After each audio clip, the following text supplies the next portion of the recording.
अस्सलाम वालेकुम।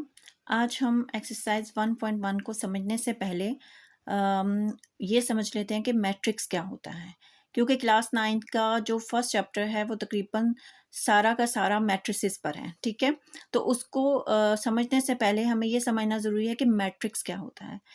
जब हम नंबरों को ख़ास तरतीब के साथ स्क्वायर ब्रैकेट के अंदर लिखते हैं तो उसको हम मैट्रिक्स कहते हैं, जैसा कि 1 2 3 4। ठीक है, तो जब नंबरों को ख़ास तरतीब के साथ स्क्वायर ब्रैकेट के अंदर लिखा जाता है तो उसे हम मैट्रिक्स कहते हैं, और जब मैट्रिक्स की तादाद ज़्यादा होती है तो हम उसे मैट्रिसेस कहते हैं। ठीक है, ऑर्डर क्या होता है? ऑर्डर होता है जब मैट्रिक्स के अंदर नंबर ऑफ रोज और नंबर ऑफ कॉलम्स को हम उसका ऑर्डर बोलते हैं।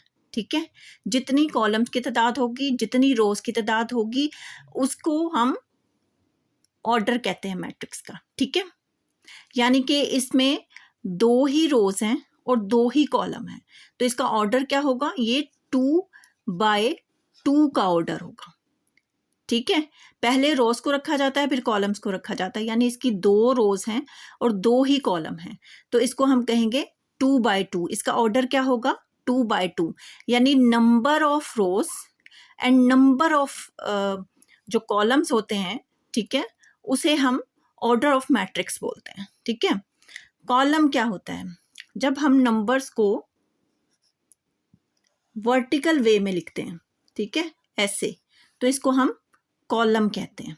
ठीक है, और जब नंबर्स को हम हॉरिजॉन्टल वे में लिखते हैं, ठीक है, ऐसे, तो उसको हम रो कहते हैं।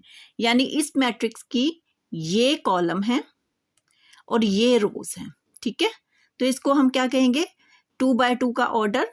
ठीक है, तो ये जो स्क्वायर ब्रैकेट के अंदर नंबरों की तादाद होती है या ख़ास तरतीब होती है, उसे हम मैट्रिक्स कहते हैं। ठीक है, वर्टिकल वे में जो नंबर्स लिखे जाते हैं या एंट्रीज लिखी जाती हैं उनको हम कॉलम कहते हैं, और जो हॉरिजॉन्टल वे में होती हैं उनको हम रो कहते हैं। ठीक है, आई होप आपको समझ आया होगा।